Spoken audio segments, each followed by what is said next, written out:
그럴 때 아는 지인을 통해서 매물을 소화시켰다는 건 굉장히 의미 있는 것 같고, 또 하나는 이 거래를 통해서 복잡한 내용들이 좀 복잡하게 얽혀 있는데 복잡한 것들을 하나 또 풀어냈다는 이런 성취감도 굉장히 크지 않았을까? 이런 생각이 또 들었습니다. 중개수를 다 받았고요. 그 다음에 그 커피 또 쿠폰도 받고 그랬습니다. 그렇죠. 역시 고생 많으셨습니다.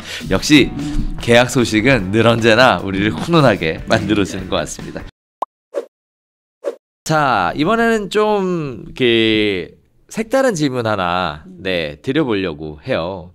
다시 한번 공인중개사 자격증을 합격한다면 자, 그때로 다시 돌아간다면 그때로 다시 갑니다. 창업 준비 도대체 시작 이거 어떻게 하실 거예요? 우리 최정표 대표님부터. 제가 만약에 창업을 생각하고 시험을 봤다, 그래서 합격을 했다, 그러면 저는 제일 먼저 이 네오비 이즈 우리 아카데미나 이런 전문기관의 교육 수강을 할 것 같아요. 지체 없이. 하고 그 다음에 그 속에서 저희가 이제 창업하고 제일 중요한 게 전문 지식을 쌓는 것도 중요한데 네트워크가 상당히 중요합니다. 저는 이제 네오비 와서 아까 모두에도 말씀드렸지만 그 독서지향이나 그 다음에 우리 다양한 행사들, 연찬회 이런 부분들을 볼 때마다 거기 가면 에너지를 받고 와요. 그러니까 사무실이 좀 힘들다가도 갔다 오면 새벽에 갔다 와도 활기차지고 너무 좋은 거예요. 그러니까 내가 이 일을 하는 게 같이 하는 사람이 되게 많다. 그래서 이런 네트워크를 빨리 형성해 놓으면 지침이 덜하다. 그 부분을 좀 말씀을 드리고 싶고요. 그 다음에 또 하나는 전문 지식을 꼭 교육 중에만 받는다는 생각이 아니고 스스로 공부를 좀 미리 해놓을 필요가 있을 것 같아요. 사실 저는 좀 외람되지만 그런 거 없이 그냥 왔다 보니까 이 네오비 자체의 교육만 받고 내 스스로 교육한 부분이 많지는 않았거든요.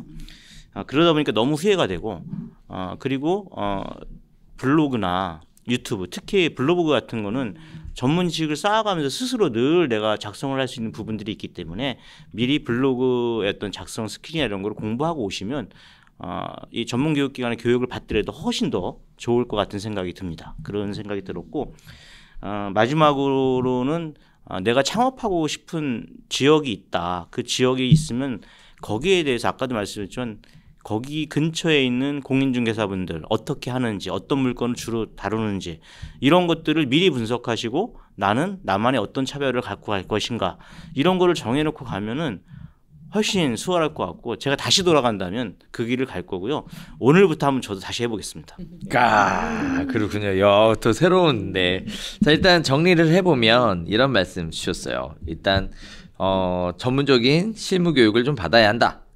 그리고 네트워크를 갖춰야 된다. 이것을 통해서 에너지를 얻을 수 있다. 자, 그리고 전문 지식을 좀 쌓아둘 필요가 있다. 그래서 공부를 좀 해야 된다. 이런 말씀 주셨고요. 그리고 또 마지막으로 창업지역 부동산에 대해서 분석을 좀 해야 된다. 이렇게 말씀 주신 것 같아요. 이렇게 크게 4가지 말씀 주셨는데 굉장히 다 의미 있는 내용인 것 같습니다. 우리 이자희 대표님은 어떠세요? 만약에 자격증 합격한 때로 다시 돌아간다. 다시 돌아간다. 다시 시작한다 그래서. 다시 시작해도 저는 창업을 생각하고 준비를 했기 때문에 저는 뭐 차근차근 밟아왔겠죠. 근데 이제 제일 후회되는 거 아까도 말씀드렸듯이 정말 교육받을 때 이 네오비 교육을 선택을 했으면 그걸 교육받을 때 숙제 말고 다른 그 요일이 있었을 거 아니에요. 너무 숙제에 올인하지 말고 창업도 준비를 같이 하고 병행을 해자. 병행을 하고 그 지역을 내가 지금 그 사무실을 알아보러 다닐 거 아니에요. 그러면 그 지역을 먼저 선택을 하고 내가 네오비 교육을 받으면서도 그 지역에 대해서 내가 들어갈 지역에 대해서 공부도 좀 더 하고 미리미리 교육 받으면서 준비했으면 좋겠어요. 창업을 위주로 했으면. 저도 다음에는 그렇게 할 것 같아요. 맞아요. 좋은 말씀 주셨습니다. 그 정리를 해보면 교육을 좀 받고 그리고 또 교육 받으면서 지역에 대한 공부는 병행해서 진행하는 게 좋다. 이렇게 말씀 주셨는데요. 저도 개인적으로 요거 관련돼서는 좀 보태고 싶은 말이 있어요. 왜 그러냐면 그 교육을 하잖아요, 제가. 근데 창업하시지 마시라고 제가 일부러 막 누르잖아요, 그죠? 한 3주 끝나면 다 할 것 같거든. 아, 이렇게 하면 된다고 느껴지거든. 그러니까 다 나가갖고 그냥 엄한 사무실들 다 계약하고 오는 거예요. 네. 물릴 방법이 없는 거예요. 계약하고 왔는데. 무조건 도장 찍었다고. 그러니까요. 아, 나 그래서 아유, 오랜 교육 기간을 진행을 하면서 시행착오를 겪으면서 그래서 초반에는 눌러놔야 되고 두 번째 이제 대표님 말씀하셨던 것처럼 온라인 관련된 파트 시작하게 되면 이제 그때부터는 이제 다들 숙연해지죠. 막 이렇게 부안해동을 못해. 왜 그러냐면 어렵거든. 그러니까 해야 될 것도 많고 그러다가 이제 막판에 가면 오픈하시라고 하면 이제 막 밀죠. 네, 알아보셔라, 시장 조사하셔라. 이제부터 실전이다. 뭐 이런 거 준비해야 되니까 내가 다 알려줄 테니까 알아봐라 이렇게 말씀드리는데 막상 또 그때 가면 또 네, 과제한다고. 그렇다고 해서 이제 우리가 과제가 네, 있습니다. 하지만 과제가 수업이 일주일에 한 번 진행되고요. 과제는 일주일에 2개가 나가기 때문에 하루 종일 과제한다고 해도 네, 무려 5일이 남습니다. 근데 어려워요. 교수님 시각에서. 네, 맞아요. 저희는 어렵습니다. 라고 네, 말씀드릴 수 있습니다. 그런데 꼭 필요한 내용들을 네, 준비하는 거기 때문에 그렇게 생각하시고 접근하시면 더 좋을 것 같아요. 또 하나 질문을 해보도록 할 텐데요. 지금까지 이제 부동산 하시면서 계약들 많이 해보셨잖아요. 네, 기억에 남는 계약 사례 있으면 얘기해 주시면 감사할 것 같아요. 또 첫 계약 얘기해 주셔도 너무 좋을 것 같은데요. 네, 우리 최종필 대표님부터 여쭤볼까요? 예, 저는 이제 9월 초에 그러니까 그 계약이 이제 잔금을 치렀어요.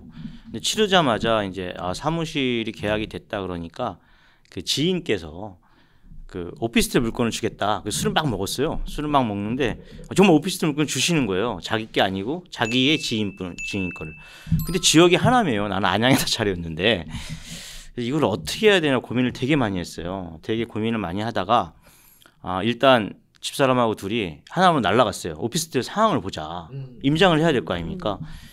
가서 보니까 이제 비밀번호 다 받아가 들어보고 하는데 나오면서 이거를 내가 다시 와서 매일 이거를 여기다가 손님이 올 때마다 그거를 고객분이 오실 때마다 하나 왔다 갔다 하기가 가능할까?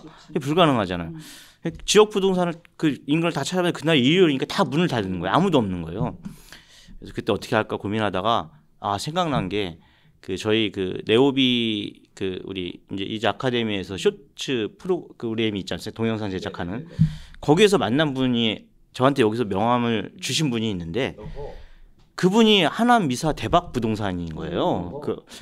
그분이 생각나서 전화를 보는 게 있는 거예요. 그분한테 전화를 했어요. 이거 공동중개를 떠나서 이게 지인 거니까 일단 해줄 수 있냐 거래를 했더니 내가 한번 해볼게요. 이게 일요일이니까 쉬셨나 봐요. 네네.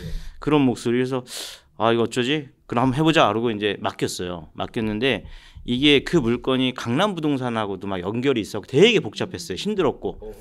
근데 결국은 그 미사 대박 사장님하고 저하고 둘이 해냈습니다. 그래서 원래 매매를 내놓으려서 매매는 되지도 않고 그 가격이 그때는 전세 사기부터 하고 많은 것들이 있어서 매매는 힘들었어요. 그래서 전세를 그 임대인을 설득을 시켜서 전세로 돌리고 계약을 했는데 그게 첫 번째 그 저의 의뢰 물건이었고 그게 첫 계약으로 이어졌습니다. 그래서 저한테는 그 계약이 잊지 못하고 지금 그 지인분한테 그리고 하남 미사 대박 사장님한테 감사 말씀드립니다. 예. 역시 계약 얘기를 들으면 우리는 마음이 훈훈해져. 재밌어요. 네네네. 네, 그렇죠, 맞아요. 우리가 나는 지역이 안양인데 하남에 있는 물건이 접수가 됐을 때 하남까지 그 임장 활동이라는 걸 할 수가 없잖아요. 왔다 갔다 하면 뭐 그렇죠. 그리고 오피스텔이니까 모르긴 몰라도 수수료가 그렇게 많지 않을 것으로 보여지는데 이거 하나를 보여주려고 이렇게 왔다 갔다 하는 거는 효율에 맞지 않죠. 그럴 때 아는 지인을 통해서 매물을 네, 소화시켰다는 건 굉장히 의미 있는 것 같고 또 하나는 이 거래를 통해서 복잡한 내용들이 좀 복잡하게 얽혀 있는데 복잡한 것들을 하나 또 풀어냈다는 네, 이런 성취감도 굉장히 크지 않았을까? 이런 생각이 또 들었습니다. 또 물건을 주셨던 분 입장에서도 본인이 답답한 게 좀 많으셨을 것 같은데 사실 대표님이 시원하게 뚫어주셔가지고 감사한 마음 가질 것 같아요. 중개수를 다 받았고요.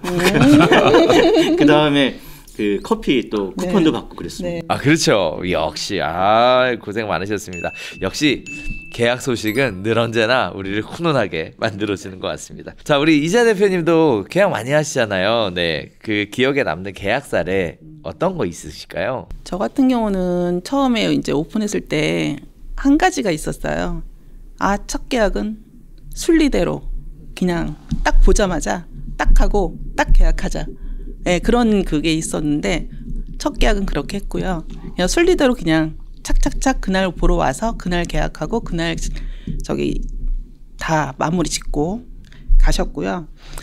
또 제가 이제 하면서 아가씨 둘이 방을 구하러 온 거예요. 근데 이분들이 이제 오피스텔이 안 빠지니까 자기 그게 안 빠지니까 보증금이 부족한 거예요. 네, 그래서 돈을 좀 빌려줬죠. 네, 왜냐면 50만 원을 떼게 생겼는 거야 보증금을. 근데 그분들한테는 500만 원이 전 재산이고 50만 원도 그의 일부분이잖아요. 근데 계약금을 환수를 이렇게 당하면 너무 마음이 아픈 거예요. 제가 그 계약이 깨지는 게 중요한 게 아니고 그래서 그냥 무이자로 차용증 하나 받고 빌려줬는데. 그게 이제 그 친구가 되게 바빴나 봐요. 그래서 4개월 정도 그거 나갈 동안 신경을 못 쓰는 거야, 오피스텔을. 그게 먼저여야 되는데, 젊은 친구다 보니까 그게 먼저가 아니고 내 일이 먼저가 돼버린 거예요. 집 빼는 게 먼저가 아니고. 보증금 받아서 나는 달라 그랬거든요. 근데 4개월 만에 방 빼고, 저는 이제 4개월 만에 받았습니다, 돈은.